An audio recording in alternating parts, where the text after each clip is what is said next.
is, of course, a very sad anniversary. I think very few of us would have thought 2 years ago today that we would still be seeing brave Ukrainian heroes on the front lines defending democracy as well as defending their country.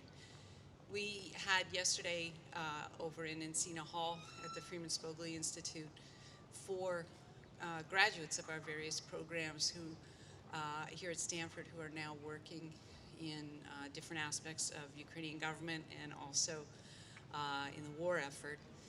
And on the one hand, it was a little depressing given the shortcomings of the American Congress currently in terms of providing appropriate military support to the heroic soldiers on the front line in Ukraine.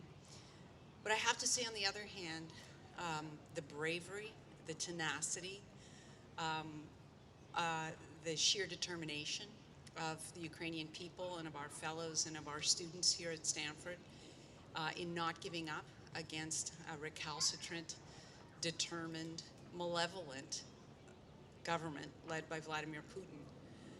We should all be, as the sign says behind us, so lucky as to be as brave as the Ukrainians who are fighting this terrible, terrible war at tremendous personal and financial cost.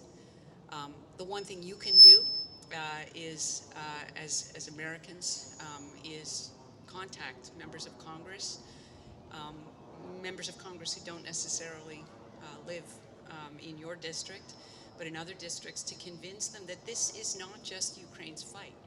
This is not some little country that doesn't matter. This is the largest country in Europe, unless you count Russia as part of Europe. This is a country that had 42 million people, that isn't asking for Americans to put their feet on the ground to fight, but that needs our support. And it is, as one of our fellows pointed out yesterday, a very, very small, less than 0.5% of the American annual federal budget that they are asking for to be able to fight a fight for all of us. It is true. I've studied Russia for over 35 years, and Vladimir Putin, unfortunately, for 24.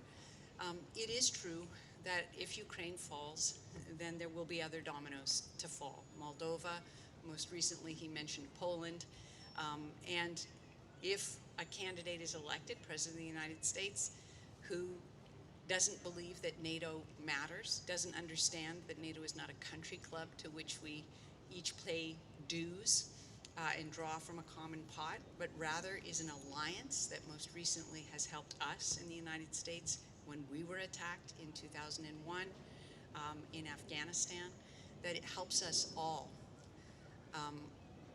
Ukraine is fighting a fight for everyone who cares about freedom, who cares about democracy, and also who cares about a Europe whole and free. It is inspirational, and I should say, as a Canadian American, having grown up with cute little kids like this one coming up the stairs here, Ukraine is a rich culture of its own. It is not part of Russia. It has not been part of Russia. It is Kievan Rus. So there's a big argument as to whether or not who founded whom. Most recently, too, one of our previous visitors, the former president of Mongolia, pointed out that if Professor Putin, who considers himself a wonderful student of history, really wanted to get technical, the Mongols own the Russians. So welcome here again. We must continue to fight for Ukraine. We must continue to support our incredibly brave students, many of whom who have gone themselves to train and to fight in Ukraine. We must remember that this is not just Ukraine's fight, it is our fight as well. Most of the money that Congress is being asked to spend is spent here in the United States on weapons made here in the United States. We have to, I think, be very, very vigilant in educating the American public and correcting misperceptions about corruption and about theft of money that is taxpayer money. Most of that money is spent here in Ukraine. I only wish that a year from now, we are, as individuals, having coffee in White Plaza and chatting about something else, about the reconstruction of a new Ukraine and the recovery of Ukraine as a democratic country in the heart of Europe, rather than celebrating what is a catastrophic anniversary, unfortunately.